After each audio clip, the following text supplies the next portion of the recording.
Donald Trump and Kamala Harris had their first face-off Tuesday night. She did better than Joe Biden. That's just why Democrats replaced him with her. But I don't think she did good enough. Trump was not at his best. He let her bait him multiple times. He went on too long about extraneous stuff. Harris had her talking points lined up. She avoided word salad. She did maybe the best she could without actually having any substance. And that's the problem. It's not about winning debate points. This is about winning voters, winning swing voters.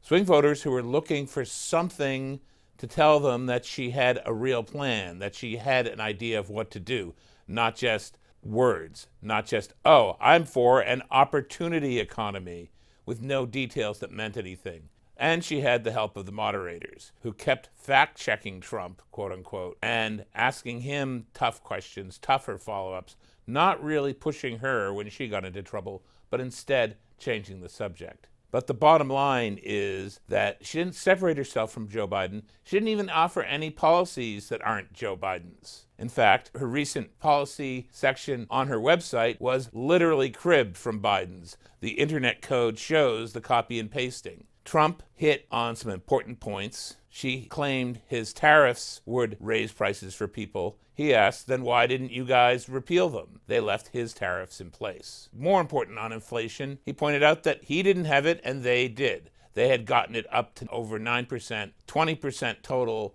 over the time of Biden's years, the Biden-Harris years. And again, she's offering nothing that would change that course. She's got nothing really on housing except more subsidies, which in fact are racially coded in the fine print. She even praised Joe Biden on Afghanistan, which is a shock. She refused to say she wanted Ukraine to win, which makes her basically in the same position as Trump, except he was honest in saying he wants a ceasefire as soon as possible. Neither position is what I personally want. I want Ukraine to win. But I'm not sure that's what the swing voters are looking for. And in any case, she didn't come off any stronger than him.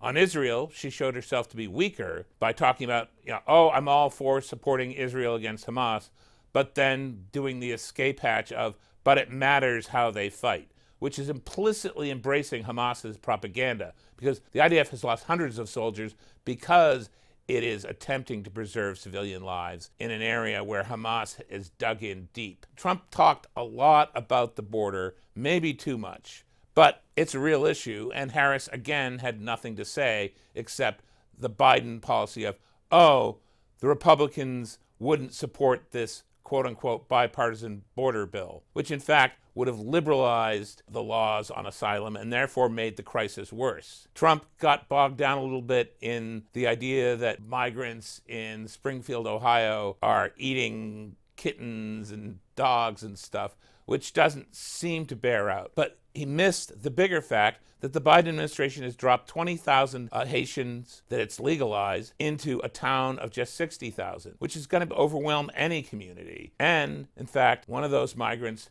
T-boned a school bus, killing a kid. That's the bigger story. The reason why the border issue hits so hard in regular America. Anybody thinking about that may not have liked Trump's exact words, may have thought it was silly, although the memes are great. But the fact of the matter is that Harris gave people concerned about that nothing except talk, nothing except excuses, nothing of substance. Swing voters, if they were watching this debate, were looking for substance, looking for answers. And in fact, CNN's flash poll said Trump won on the economy. Reuters' focus group said Trump won the debate. That was a focus group, again, of undecided voters. So it's not so important how professionals look at this stuff. Harris is a professional politician. Trump isn't, still. What matters is what the people saw, and what the people saw wasn't enough from Kamala Harris. The walkaway, though, is that Harris thought she did well enough that she wants a second debate, which is great. I personally hope she actually also does interviews and press conferences, big ones, so that the public gets a chance to see if she can show any substance. She's been hiding out so far. She's still not specifying any real vision, just joy and we won't go back.